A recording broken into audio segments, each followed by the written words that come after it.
E aí, pessoal, tudo bem? Eu sou Marcelo Tavares, professor de História, e esse é o curso de questões do QG do Enem. A importância de um curso de questões, ela é básica.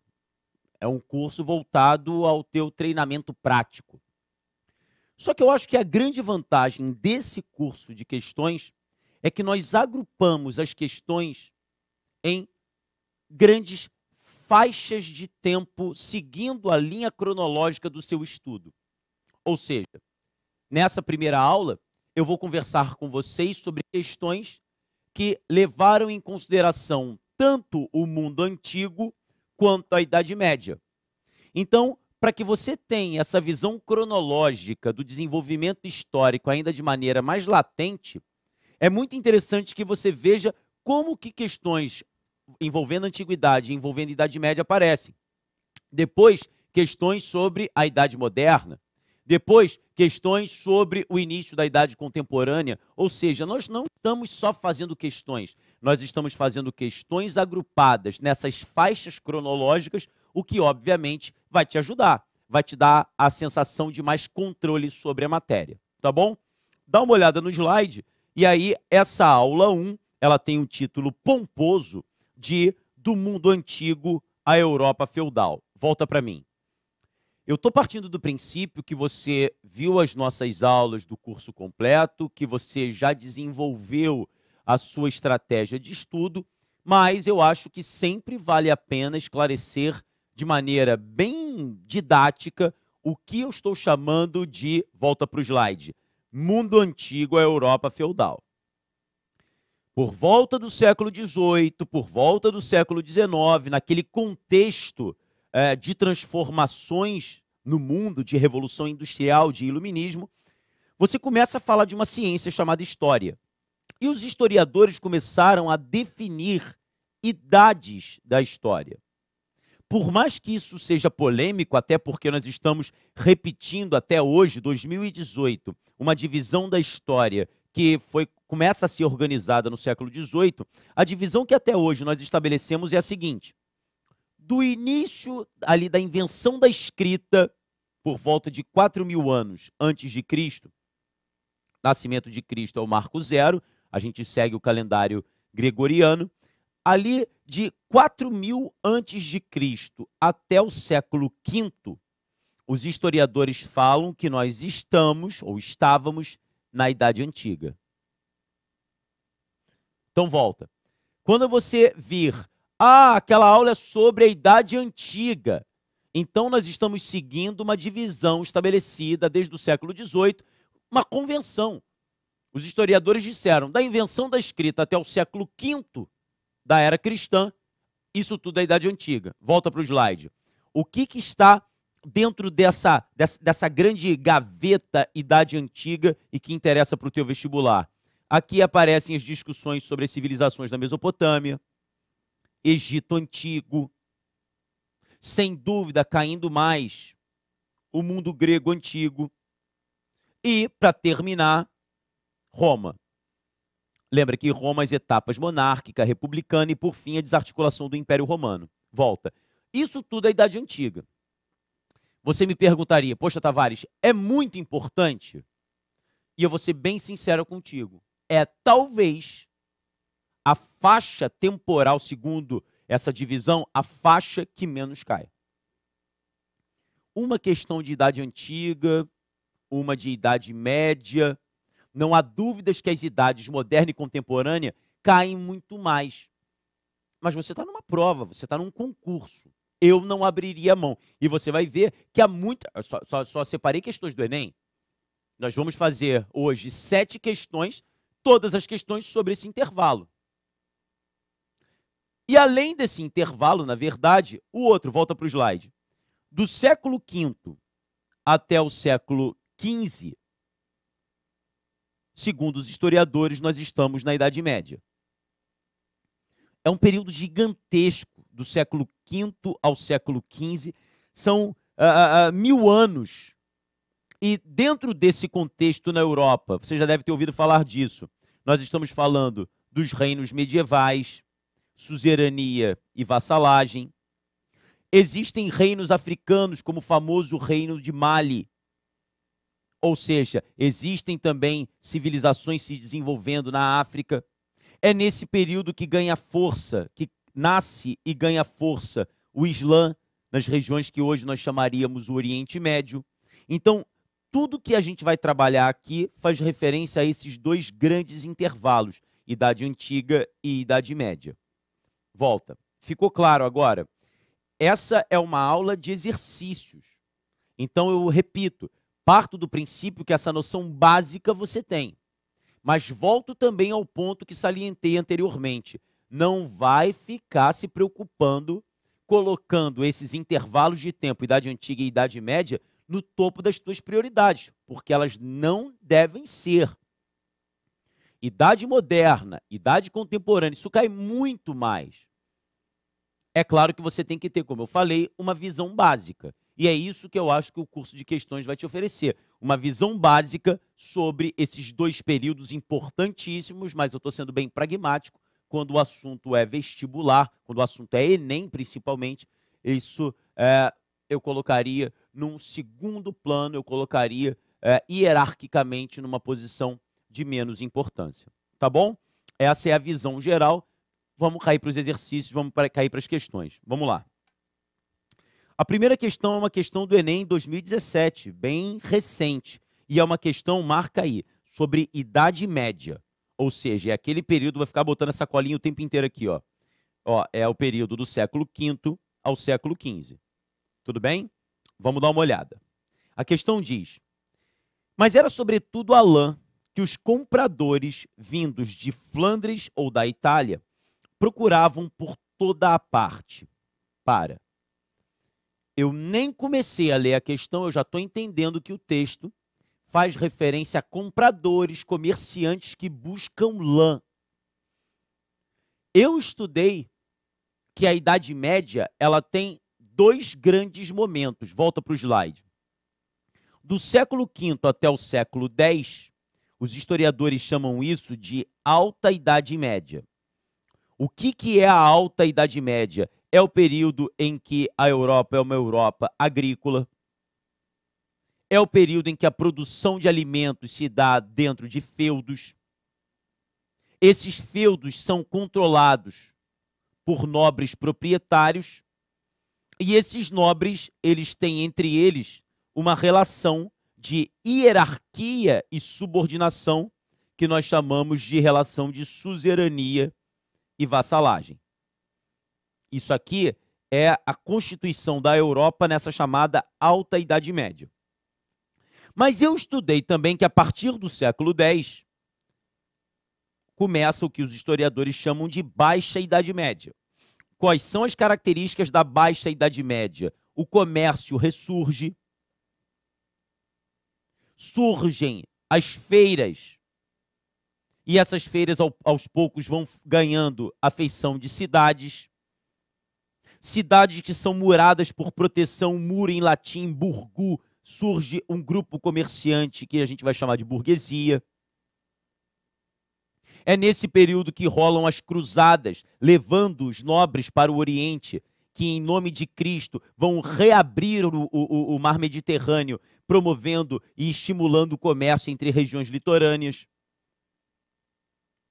Eu me lembro do século XIV, que vai ser marcado por uma grande crise, a chamada peste negra, justamente porque as cidades crescem com péssima salubridade, não há esgoto, pessoas chegando de todas as partes, comida chegando de todas as partes, cidades infestadas de ratos, ratos carregando pulgas que carregam a peste bubônica. Volta para mim. Tudo que eu falei, visão básica. Mas vamos lá. Se a Alta Idade Média, que é o período inicial, é marcada por uma Europa fechada em si mesma, produção agrícola nos feudos, a hierarquia da nobreza, a forte influência da igreja, definindo que é natural que a sociedade tenha hierarquias, a famosa sociedade estamental, e o mundo dos servos, a servidão feudal, a gente conhece isso. Isso é a Alta Idade Média. A Baixa Idade Média já é uma transformação. Renascimento do comércio, o Mediterrâneo é aberto, cruzadas, relações, especiarias. Agora dá uma olhada no enunciado de novo comigo. Mas era sobretudo a lã que os compradores vindos da Flandres ou da Itália procuravam por toda parte. Volta para mim. O que você acha? É alta ou baixa Idade Média? Compradores de lã buscavam... Compradores de lã que vêm da Itália, que vêm de Flandres, eu já estou imaginando pessoas circulando, comerciantes buscando negócios, comprar para revender. Eu já sei então que eu estou falando da baixa Idade Média.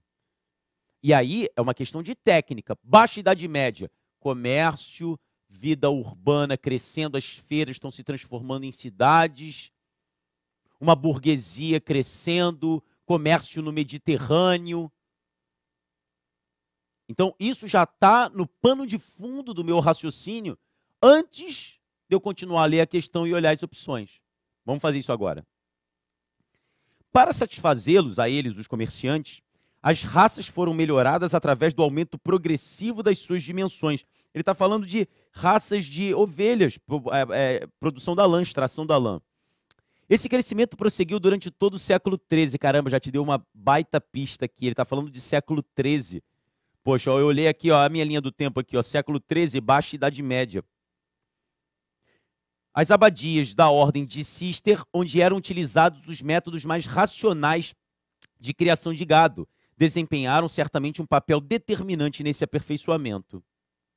O texto aponta para a relação entre aperfeiçoamento da atividade pastoril e avanço técnico na Europa Ocidental feudal. Volta para mim. Olha o ponto. Crescimento da atividade pastoril, mais preocupação em tornar as raças maiores. Olha só como é que existe um quê racional que está inaugurando, está prestes a inaugurar a Idade Moderna. Então, quando eu olhar as opções, eu tenho que procurar as opções que fazem referência a esse contexto. Vamos olhar juntos. Letra A, crescimento do trabalho escravo. Já arrisca aqui, ó. Idade Média não é trabalho escravo hegemônico. Idade Média é trabalho servil. Eram os servos que trabalhavam nas áreas feudais e pagavam impostos, seja na forma de produtos ou na forma de trabalho. Então, eu já arrisco isso aqui. Letra B, desenvolvimento da vida urbana. Pô, isso é quase um macete. Vi vida urbana, vi cidades. Opa, eu já deixo isso aqui, vou ler as outras, mas eu já deixo marcadinho aqui para ver se eu vou marcar. Letra C, padronização dos impostos locais. Volta para mim. Isso é depois. Porque para pensar. O que é um reino medieval? Um reino medieval ainda é marcado pela descentralização política. É difícil a gente imaginar isso, mas pensa só, e eu vou falar e você vai esquecer. Imagine que o Brasil, isso seria louco, porque reino nenhum teria a dimensão que o Brasil tem, mas imagine que o Brasil é um reino medieval. Olha só a loucura que eu vou fazer, tu ouve, entende e depois esquece. Imagine que em Brasília é a sede desse reino. Mas Minas Gerais é o Ducado de Minas Gerais. Então, quem é o Duque de Minas Gerais, manda em Minas Gerais. Ah, mas o rei pode mandar. Não, não, não. Quem manda é o Duque de Minas Gerais. Aí os impostos no Ducado de Minas Gerais, é o Duque de Minas Gerais que determina. Ah, mas também tem a marca, onde o Marquês comanda, a marca de Pernambuco. Quem manda é o Marquês. Ah, mas o rei não pode mandar, não, não. O Marquês, ele é fiel ao rei, mas quem manda na sua marca é ele próprio. Então, tudo que você vira a respeito de Idade Média é essa descentralização. Ah, por que os reis faziam isso? Para administrar, para ter a fidelidade. Você tem que imaginar que a gente está no século V, VI, VII, quando essas relações vão se fortalecendo. Como é que você vai administrar de uma capital, de um centro, um reino? E olha que eu estou falando de reinos nas proporções dos reinos europeus. Você não tem como. Uma viagem de uma cidade para outra dentro do reino da França, que é o reino dos francos, como era chamado, e depois o Império Franco, de uma cidade para outra eu demoro 3 dias, 4 dias. Então eu preciso distribuir essas autoridades administrativas. Então é tudo descentralizado. Por que eu falei isso tudo? Volta para a opção. Padronização dos impostos locais. Eles não vão ser padronizados, porque eles dependem de quem manda, eles dependem do nobre que manda, se é um duque, se é um conde, se é um marquês. Outra, uniformização. Tudo isso, ó, não tem uniformização por quê? Do processo produtivo. Porque cada região vai ter a sua própria produção, você não tem uma autoridade central a organizar isso tudo. Letra E, desconcentração da estrutura fundiária. Volta, cuidado, a estrutura fundiária ainda é concentrada. A maior parte das terras ela está na mão da nobreza. São nobres que controlam as áreas produtivas e dentro dessas áreas existem os feudos. Então não tem desconcentração, isso está concentrado nas mãos desses nobres. Por isso que a gente fica com o item da letra B. Essa questão é muito interessante porque ela está falando da transição. As cidades estão crescendo, uma vida mais racional, mas o campo ainda é um campo subordinado a regras feudais, um campo concentrado nas mãos de uma nobreza. O poder político é um poder ainda muito fragmentado. Mas você vai percebendo que conforme esse comércio vai avançando, essas cidades que fazem comércio, elas vão querer impostos únicos, moeda única, até para se relacionarem. Então, a necessidade de um poder central vai dar força ao rei, que durante boa parte da Idade Média, se não praticamente a sua totalidade, era só mais um nobre. E aí vem a ideia da formação do Estado moderno. Por quê? Porque é o início da Idade Moderna. A gente não está lá, mas é para você perceber o contexto do qual nós estamos falando aqui nessa aula. Tá bom? Questão fácil, né? Eu colocaria aí de 0 a 10, nível de dificuldade, tá, entre 5 e 6, mas espero que você tenha pego aí o ponto. Vamos para a próxima. A segunda questão volta no tempo. Vou botar de novo aqui a minha linhazinha. Tudo que a gente está falando vai de 4.000 anos antes de Cristo até o século V, aqui o nascimento de Cristo, tudo isso é Idade Antiga. Tem muita gente que pensa que Idade Antiga é tudo que veio até o nascimento de Cristo. Então, tudo que é antes do nascimento de Cristo é Idade Antiga. Nada disso. A Idade Antiga, para os historiadores, ela ainda vai para 476 anos depois do nascimento de Cristo. Tudo isso aqui é Idade Antiga. E Idade Média, a gente já viu, é do século V ao século XV. Lembra que aqui vai ser dividido em alta e baixa Idade Média, beleza? Mas agora você vai ver que na questão número 2 a gente vai voltar para cá, ó. Lembra que eu falei que a Idade Antiga ela é marcada pelo estudo de civilizações na Mesopotâmia, no Egito, Grécia, Roma? A gente vai voltar para cá, vocês vão ver como. Beleza? Vamos direto então para a questão. Questão de 2015. O que implica o sistema da polis para tudo? Volta para mim. Essas questões são bem legais porque isso comprova que o Enem não é uma prova decoreba. Tem conteúdo, mas o Enem privilegia o que os americanos chamam de big idea do conteúdo, as grandes ideias. Você não tem que ficar se preocupando em guardar quais são os grandes dirigentes de Atenas, de Esparta, as cidades que faziam parte do mundo grego antigo. O Enem não vai querer saber disso, ele quer a grande ideia. E qual que eu acho que é a grande ideia aqui? Hoje, quando você quer visitar a Grécia, você pega um avião, num aeroporto internacional, qualquer aeroporto internacional espalhado aí pelo Brasil, e você vai, com ou sem escala, você vai direto para, ou você vai para o aeroporto de Atenas, o aeroporto internacional de Atenas. Você mostra o teu passaporte, o cara vai lá, bem-vindo à Grécia. A Grécia é um Estado unificado. A Grécia é um Estado nacional. Então, da mesma forma que tem França, Espanha, Bulgária, Hungria, tem Grécia. Só que quando a gente fala da Grécia Antiga, quando a gente fala do mundo grego na Idade Antiga, nós não estamos falando de um Estado nacional. Nós estamos falando de uma região, que é a Península Balcânica. Se você quiser dar uma olhada, bota aí no Google, se você não lembrar, bota no mapa, assim, ó, mapa Península Balcânica. É uma península na Europa, do lado da Península Itálica, da bota da Itália, ali do lado. O mundo grego são cidades espalhadas por essa península. Então você tem a cidade de Esparta, a cidade de Atenas, a cidade de Corinto, a cidade de Tebas. Essas cidades estão espalhadas, cada cidade com seu próprio regime de governo, cada cidade marcada pelo seu próprio sistema econômico. As cidades, elas são completamente independentes entre elas. Aí você podia falar, poxa, Tavares, então você está falando, são cidades que estão ali na Península Balcânica completamente independentes, mas por que a gente fala então a Grécia Antiga? Porque não existe uma Grécia, existem Grécias.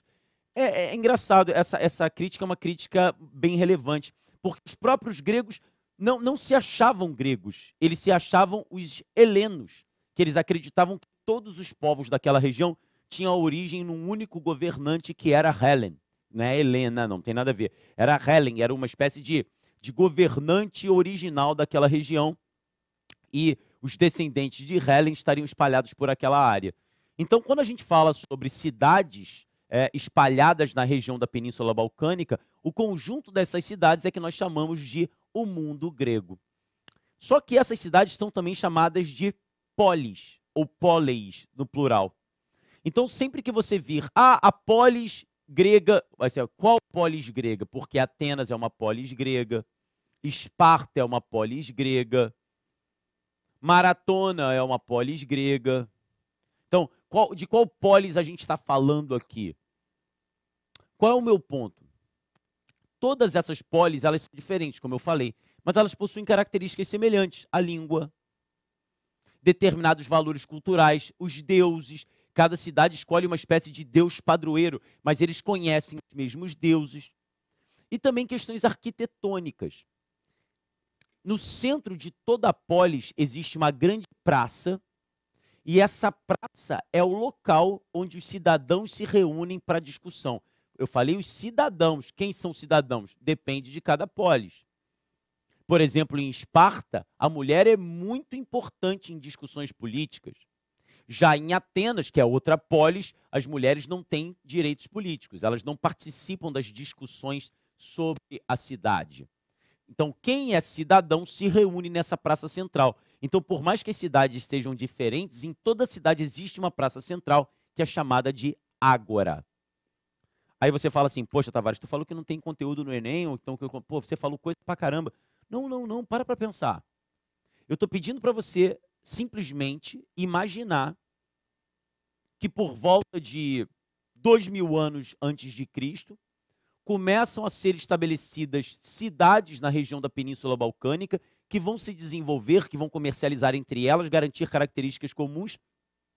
E essas cidades, que no conjunto são chamadas de Grécia Antiga, elas deixam heranças que nós carregamos até hoje.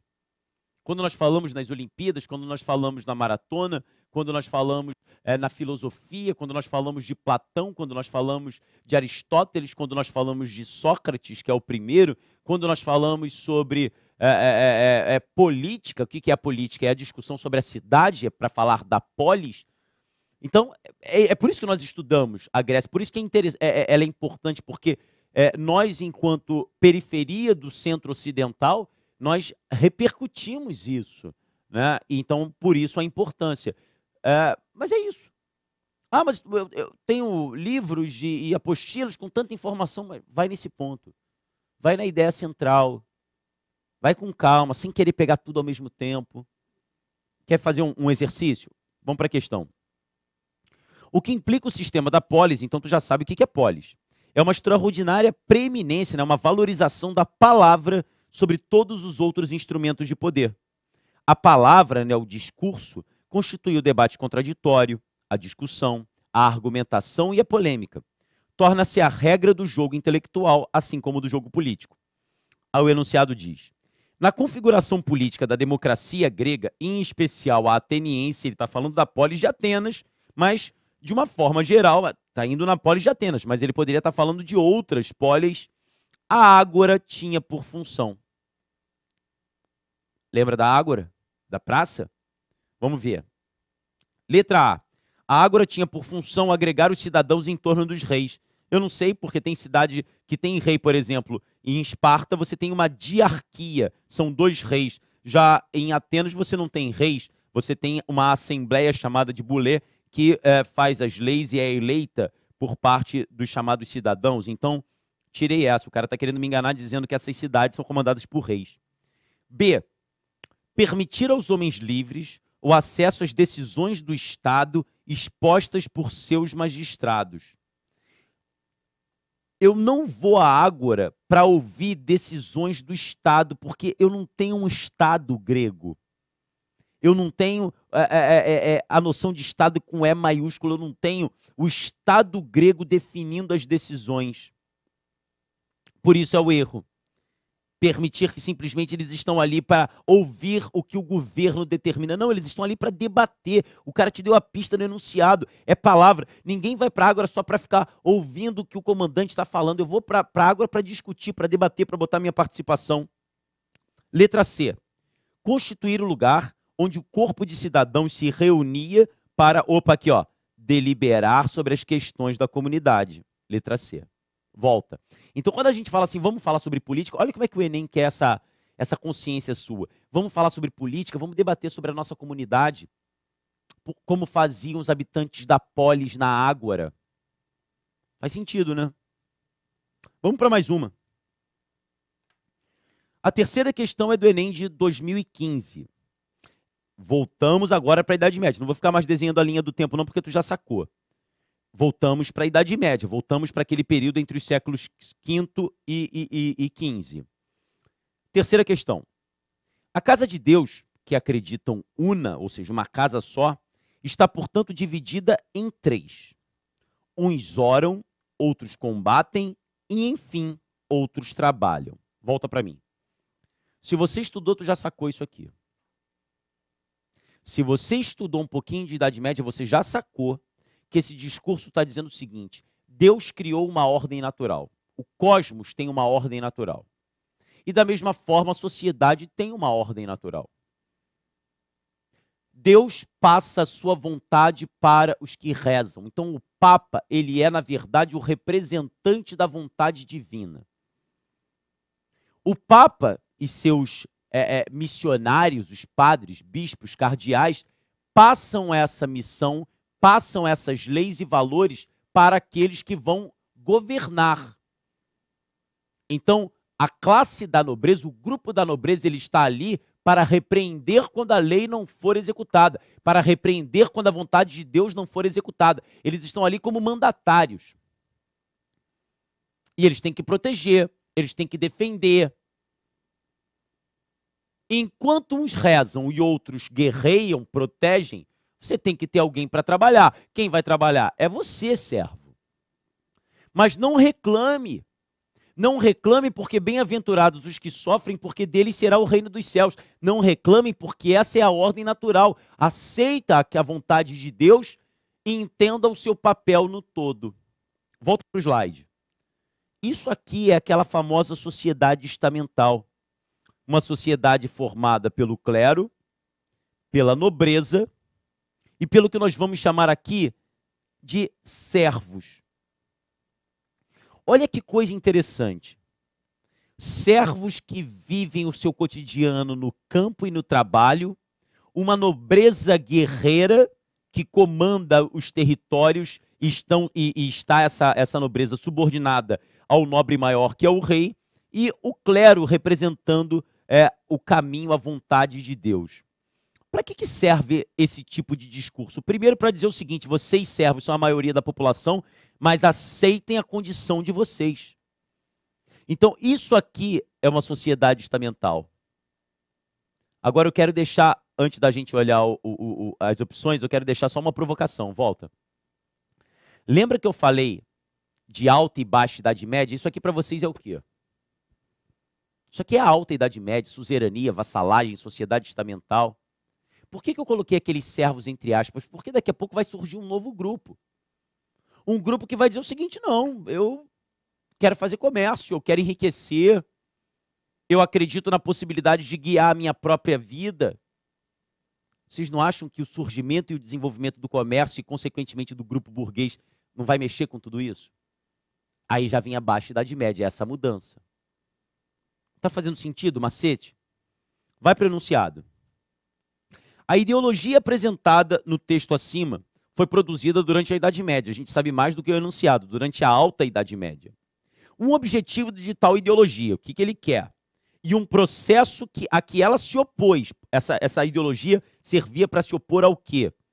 Estão indicados, respectivamente, ou seja, um objetivo e ao que ela se opôs. Estão indicados, respectivamente, em letra A, justificar a dominação estamental. O que é estamental? Estamento, o estamento do clero, da nobreza, justificar a ordem estamental.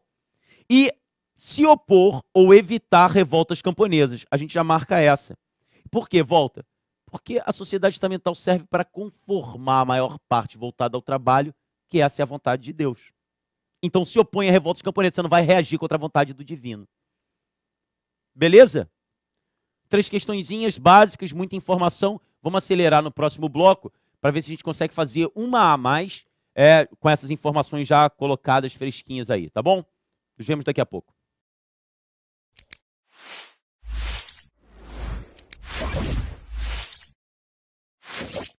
E aí, galera? Estamos de volta. Fizemos aquelas 3 questões, talvez dando mais ênfase ao conhecimento básico a respeito delas, e eu queria que agora você começasse a se provocar a partir do enunciado e tentar identificar de que período a questão está falando, por pistas e indicações que o próprio enunciado apresenta. Vamos tentar fazer isso na próxima questão, dá uma olhada. É uma questão do Enem de 2015. Ela diz assim: no início foram as cidades.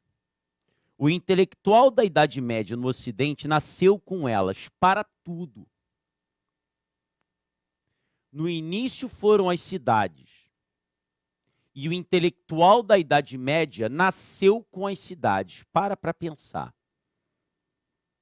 Se o cara está falando de Idade Média, vou voltar de novo na linha. Olha o slide. Idade Média vai do século V ao século XV, eu divido aqui no século X. Alta Idade Média, mundo rural, feudos, suzerania e vassalagem, sociedade estamental. Baixa Idade Média, fortalecimento do comércio, cidades, burguesia, vida mais racional, porque agora eu penso em conforto, penso em valorização individual. Volta para mim. Quando o enunciado diz, no início foram as cidades e com as cidades nasceu o intelectual, na Idade Média, ele está falando de alta ou de baixa? Da baixa. Ele já está falando do momento da desarticulação, ele está falando do momento da transição. Então, olha só, na primeira frase você, opa, eu já sei do que esse cara está falando, então eu não vou vacilar, não tem esse papo de eu ficar em dúvida entre duas.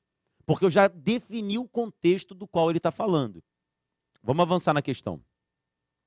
Foi com o desenvolvimento urbano, está te dando só pista, ó. Foi com o desenvolvimento urbano, ligado às funções comercial e industrial, digamos modestamente artesanal, para tudo. Isso é legal. Quando fala, o desenvolvimento industrial na Idade Média, mas ele diz, não, industrial significa artesanal. Sabe o que ele está chamando de indústria? É o cara que produz sapato. É o artesão que produz tecidos. Olha só o que está acontecendo. Na alta Idade Média, quando era aquele mundo agrícola, rural, fechado em si mesmo, quem não é nobre, quem não é clero é servo. Trabalha no campo, na atividade pastoril. Só que ele está dizendo que agora com as cidades, o mundo ainda é rural. Essas cidades, elas são um grão de areia. Mas o mundo é menos rural do que era na Idade Média, na Alta Idade Média. Está começando a mudar. Eu não quero que vocês pensem que a Baixa Idade Média já é um mundo urbano. Não é. Mas grandes cidades, na Península Itálica, Flandres, na região de Flandres, Champagne, dentro da França, essas cidades começam a crescer. Comércio, artesanato, produção de sapatos, produção de tecidos, comércio de especiarias, de temperos. As cidades fazem da vida uma vida mais complexa, mais sortida, mais variada. Você começa a ter agora pessoas que não são nem padres, que não são nem nobres, mas que podem ter funções diversas. Comerciante, artesão, sapateiro, tecelão.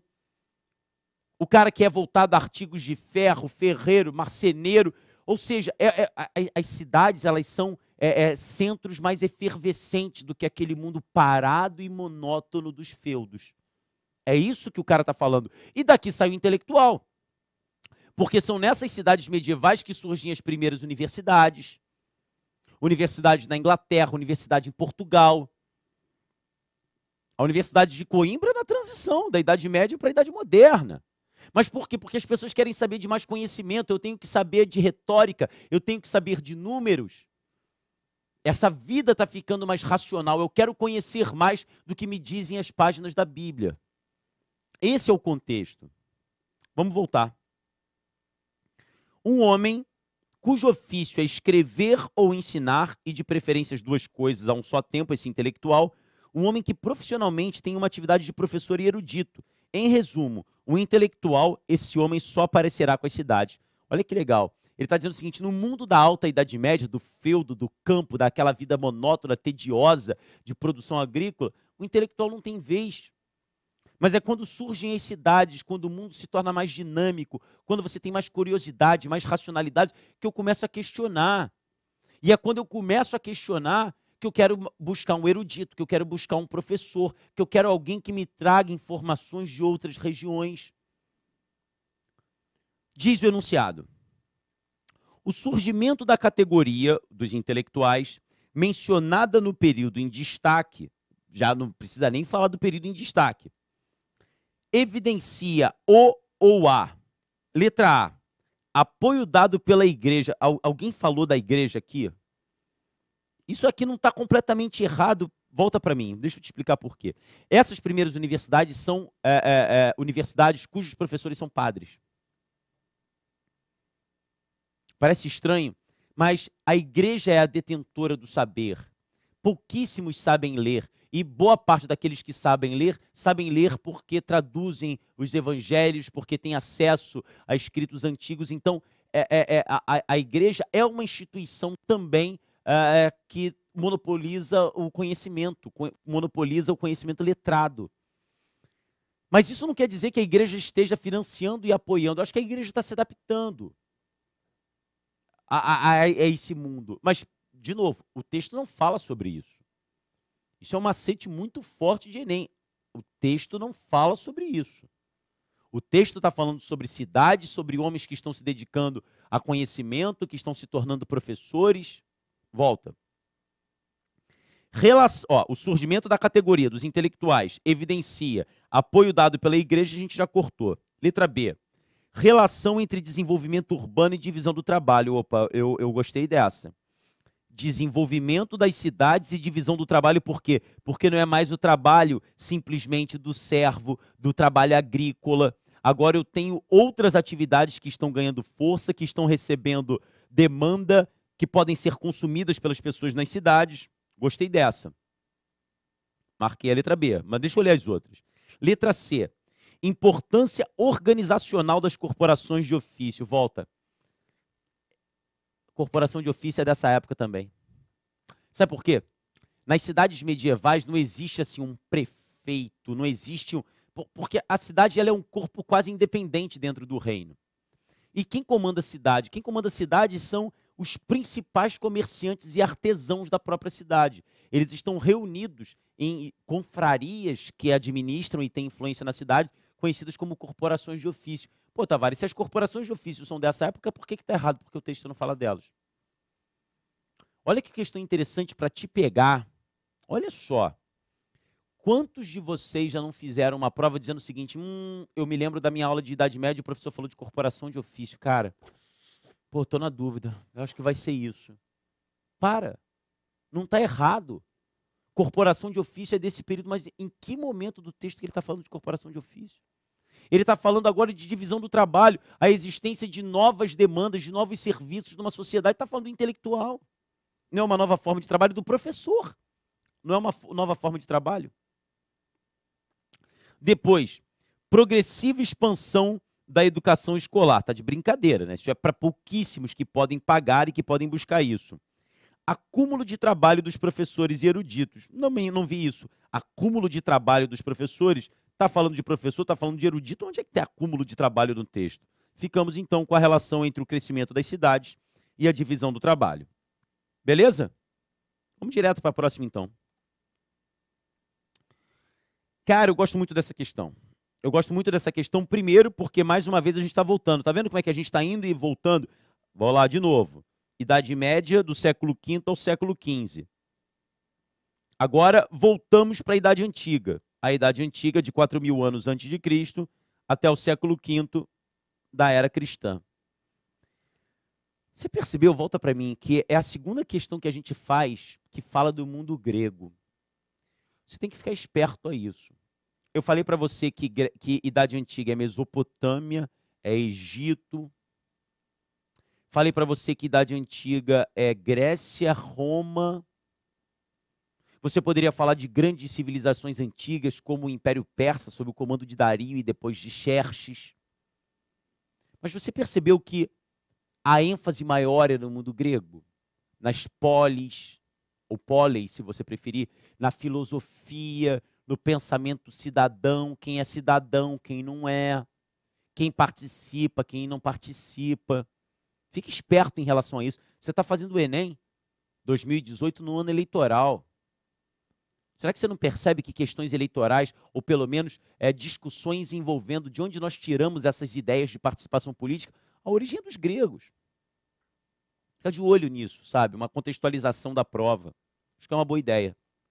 Mas vai para o texto. Então, uma questão do Enem de 2014, o texto 1 diz assim: olhamos o homem alheio às atividades públicas, não como alguém que cuida apenas de seus próprios interesses, mas como um inútil.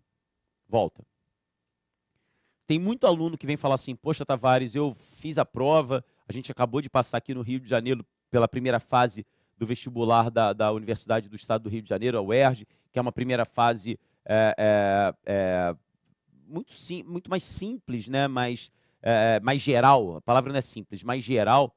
E tem muito aluno que chega assim: poxa, Tavares, eu fiquei em dúvida entre duas, eu não entendi o que o cara disse. E eu sempre coloco para eles o seguinte: para fazer uma boa prova, você tem que ter hábito de leitura. Sabe, é aquele cara que você chega assim: você gosta de jogar futebol? Fala: eu não sei jogar futebol. Legal, quantas vezes você joga por semana? Eu nunca jogo. Então você diz que não sabe jogar futebol, mas você não joga? Eu acho que, de certa forma, quando eu chego para um aluno: e aí? Eu tenho uma dificuldade danada de interpretar texto. Legal, quantos textos você lê? Não leio. Para quem está buscando uma boa performance no vestibular, para quem está buscando uma boa performance no Enem, que é uma prova densa no que se refere à interpretação de texto, vocês têm que ler. Olha só como é que a primeira frase do primeiro texto já disse coisa pra caramba. Vê se você percebeu, volta de novo. Olhamos o homem alheio às atividades públicas não como alguém que cuida apenas dos seus interesses, mas como um inútil. Volta para mim. O que ele está dizendo é o seguinte: quem não está nem aí para polis, quem não está preocupado com o que está acontecendo na cidade, nós não achamos que é alguém egoísta que só quer cuidar do seu próprio umbigo. Eu não quero saber da cidade porque eu quero cuidar da minha vida. O que o texto está dizendo é o seguinte: para nós, esse homem é um inútil. O cara que não está preocupado com os assuntos da polis, o cara que não está preocupado em saber sobre a sua comunidade, o cara que não se levanta para votar, ele não é egoísta que ele está cuidando da sua vida, não. Ele é um inútil. Não está percebendo a mensagem do texto, não? O Enem é uma prova cidadã. Ele está dizendo, ele está buscando, isso quem está falando, volta para o slide. Quem está falando isso é Tucídides, que é um historiador famoso por ter escrito a história da Guerra do Peloponeso, que foi uma grande guerra que aconteceu na região da Hélade, da Grécia Antiga, entre Esparta e Atenas, mas ele está fazendo essa referência. Vou continuar. Nós, cidadãos atenienses, decidimos as questões públicas por nós mesmos, na crença de que não é o debate que é empecilho à ação, e sim o fato de não estar esclarecido pelo debate antes de chegar à ação. Olha que lindo isso. Ele está falando assim: olha, o debate ele não atravanca a ação, não. O que atravanca é a gente não ter debatido a questão antes de agir. Então, esse texto é um chamado. Quando a gente fica debatendo, discutindo, não vem dizer que esses debates sem fim não vão levar a nada. O que ele está dizendo: não. As ações erradas, elas acontecem porque não foi debatido.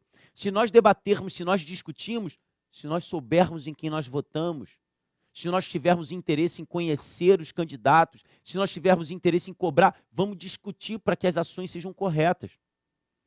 Isso é um chamado à cidadania, na visão ateniense, mas é claro, nós absorvemos heranças disso. Olha o texto 2.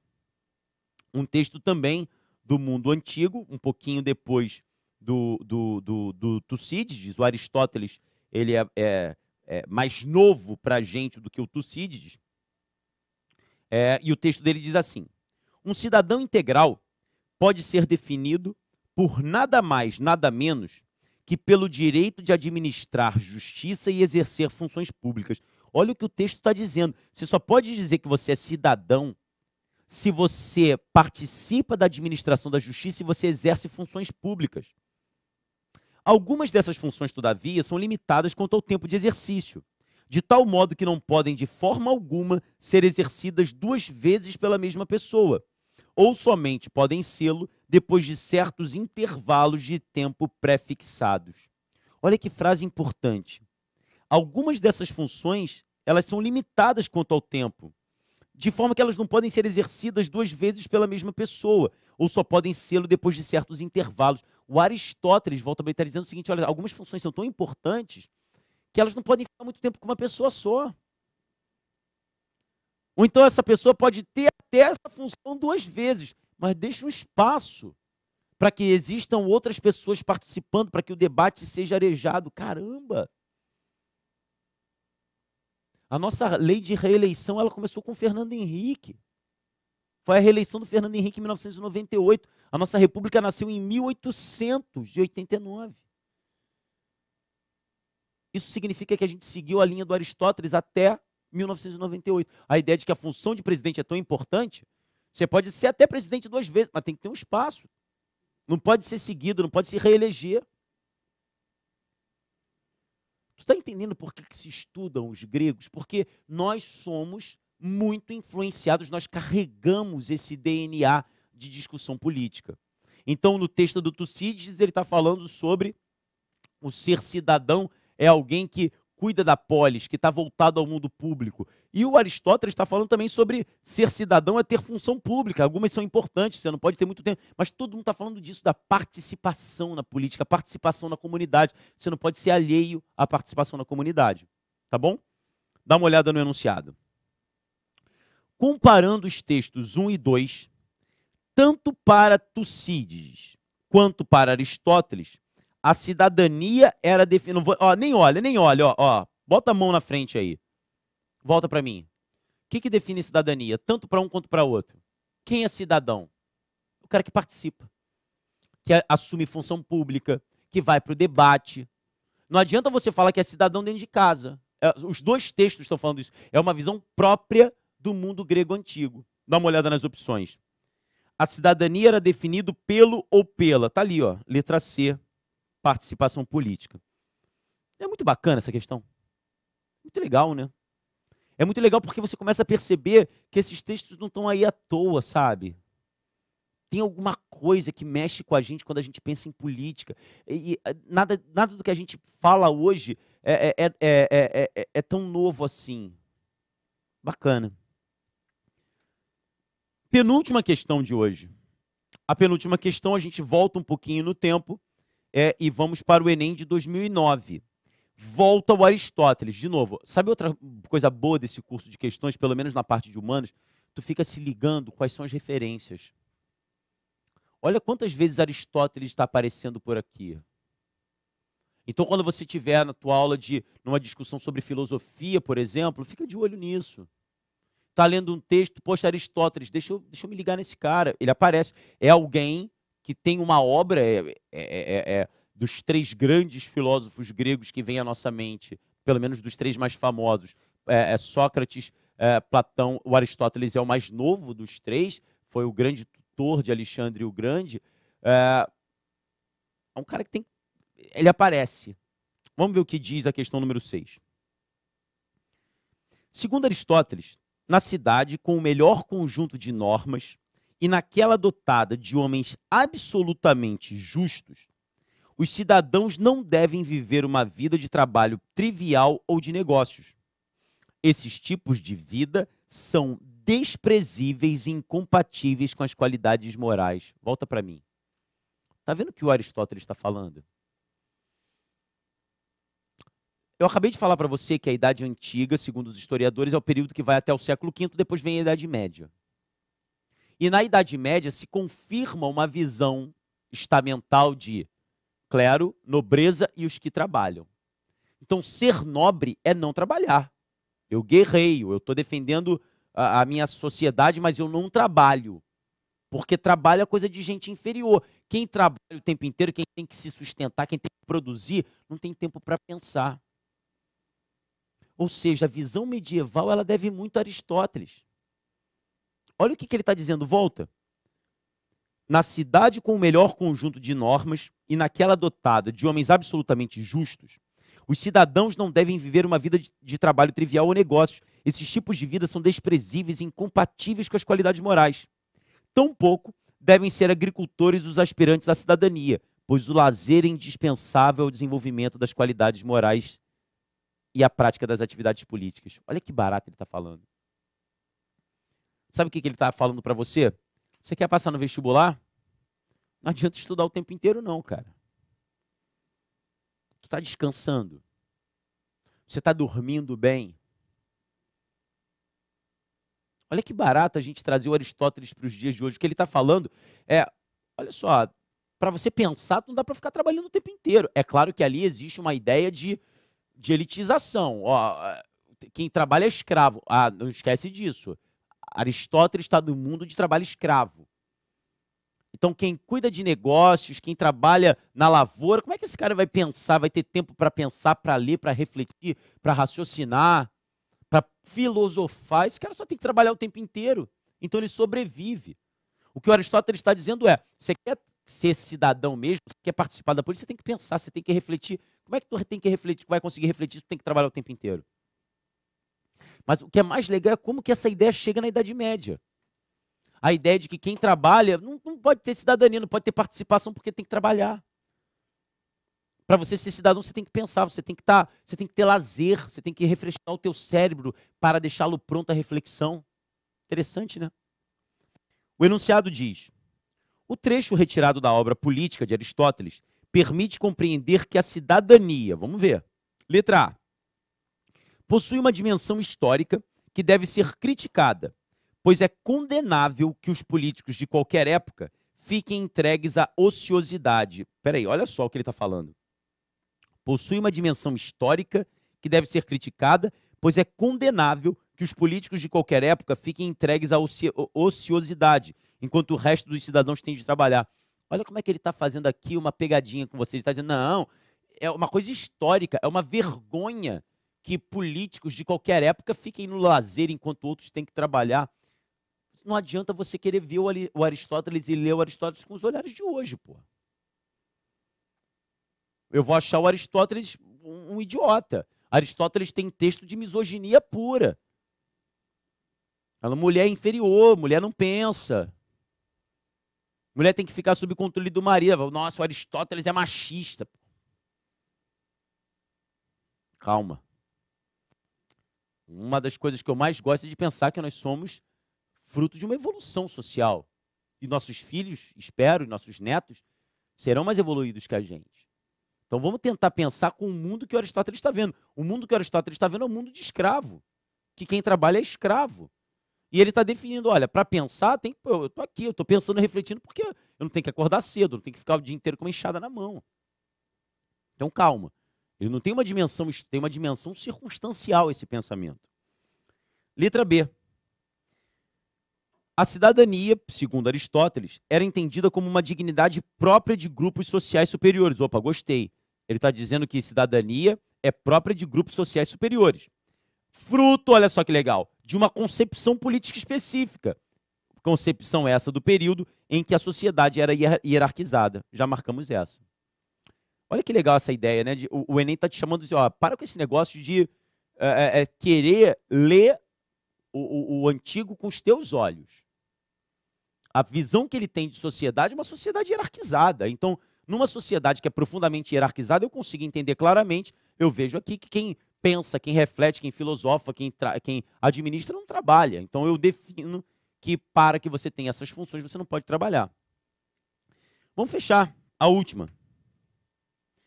Voltamos para a Idade Média. Eu acho que essa questão é uma das questões mais difíceis que o Enem já produziu. Eu gosto dela. A Idade Média é um extenso período da história do Ocidente, cuja memória é construída e reconstruída segundo as circunstâncias de épocas posteriores. Volta para mim. Para você, o que foi a Idade Média? Eu posso te dizer que, graças a novelas da Globo e a seriados como Game of Thrones, talvez você imagine a Idade Média como um momento de muita honra, de luta, de traições, mas também de grandes amores, de grandes demonstrações de fidelidade. Você não está errado. Mas houve leituras da Idade Média como um momento de doenças, um momento de cidades sem saneamento, de pessoas morrendo pela peste. Isso também pode ser verdade.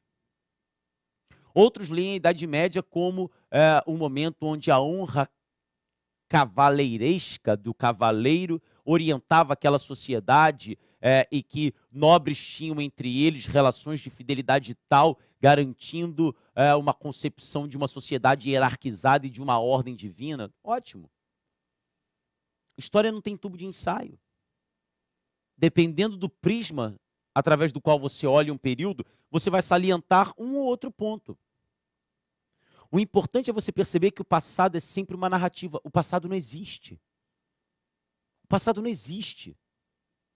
O passado é sempre uma narrativa. O que aconteceu com você ontem, você não alcança mais, só através da narrativa. O vídeo é uma narrativa, mas é uma narrativa. Ah, não, o vídeo mostra exatamente o que aconteceu. Será? Será que se eu tenho um vídeo do Marcelo Tavares dançando numa festa, você olhando aquele vídeo, você consegue entender exatamente o que está acontecendo ali? Marcelo Tavares está triste? Ele está sendo obrigado a dançar? Será que você não vai ter que criar uma narrativa para explicar aquilo? O passado é narrativa. O que a questão está colocando é que, ao longo do tempo, quando você olha para trás e fala da Idade Média, dependendo da circunstância, você vai salientar um ponto ou outro. Para os iluministas, a Idade Média era a Idade das Trevas. Já no século XX, vários historiadores disseram, não, esse papo de Idade das Trevas está errado, a Idade Média é um período riquíssimo. Outros historiadores vão dizer, a noção de Idade Média é eurocêntrica. Ninguém fala da Idade Média na África, ninguém fala desse mesmo período no Islã. Esse é o ponto da questão. Está vendo como é que o debate é profundo? Dá uma olhada. Assim, desde o Renascimento, esse período vem sendo alvo de diversas interpretações, é o que a gente falou agora, que dizem mais sobre o contexto histórico em que são produzidas do que propriamente sobre o medieval. Volta para mim. O que ele está dizendo é, quando você fala sobre a Idade Média, quando você está criando a tua narrativa fala mais de você do que do teu objeto. Então, quando eu vejo um homem chorando e falo, cara, pô, esse homem deve estar chorando, poxa, ele está com cara de estar chorando porque, cara, talvez ele esteja com muitos problemas financeiros, ele deve estar com problema financeiro, não está com conta para pagar. Será que eu não estou falando um pouquinho de mim? E estou vendo na tristeza do outro, talvez, o espelho do que eu entendo como tristeza, e talvez eu esteja com problemas financeiros? Ou então eu sou alguém que estou amargurado por o fim de um romance e vejo um homem chorando e falando, esse homem está chorando por amor. Será que eu não estou criando uma narrativa pelo que eu estou sentindo? A Idade Média é mais ou menos assim. Ela é pau para toda a obra, depende de quem está falando. Então, o que a questão está colocando é que, muitas vezes, numa interpretação sobre a Idade Média, essa interpretação diz mais sobre o intérprete do que o que está sendo interpretado. Difícil, né? Eu também achei, mas muito interessante. Olha o enunciado. Um exemplo acerca do que está sendo exposto no texto acima aí não tem jeito, tu teria que olhar cada exemplo. Olha o primeiro. A associação que Hitler estabeleceu entre o Terceiro Reich e o Sacro Império Romano Germânico. Tu acredita que essa é a resposta? Volta para mim. Quando Hitler quando ele assume o poder, quando ele se torna chanceler em 33, mas a partir de 35, quando morre o presidente da República de Weimar, Hindenburg, e ele diz que agora ele é o Führer, ele vai dizer que ele está inaugurando o Terceiro Reich. Por que terceiro? Reich é o império. Porque o segundo Reich foi o momento da unificação alemã, em 1871, e o primeiro Reich seria o grandioso Sacro Império Romano Germânico, nascido na Idade Média. Para você ter uma ideia do que era o Sacro Império Romano Germânico, era um gigante territorial que unia a época que hoje você chama de Alemanha, Áustria, norte da Itália, Hungria, Bulgária, o que hoje você chama parte da Polônia, parte da República Tcheca. Aquilo era o Sacro Império Romano Germânico. quando Hitler diz que ele está fundando o Terceiro Reich, ele não está olhando para trás e dizendo: nós somos uma continuação desse grande império e vamos continuá-lo agora através do nazismo. Olha só como é que o Hitler se utiliza do medievo, da Idade Média, para justificar uma ação que ele está fazendo. A Alemanha está se expandindo porque é nosso direito enquanto Reich. Não é bacana isso? Letra A associação que Hitler estabeleceu entre o Terceiro Reich e o Sacro Império. 7 questões de antiga e medieval. Fica de olho nesse curso, eu acho que ele é bem interessante para fazer esse resumo e esse acompanhamento com as questões do Enem. Beleza? A gente se vê num próximo programa, num próximo episódio aqui do nosso curso de questões. Um grande abraço.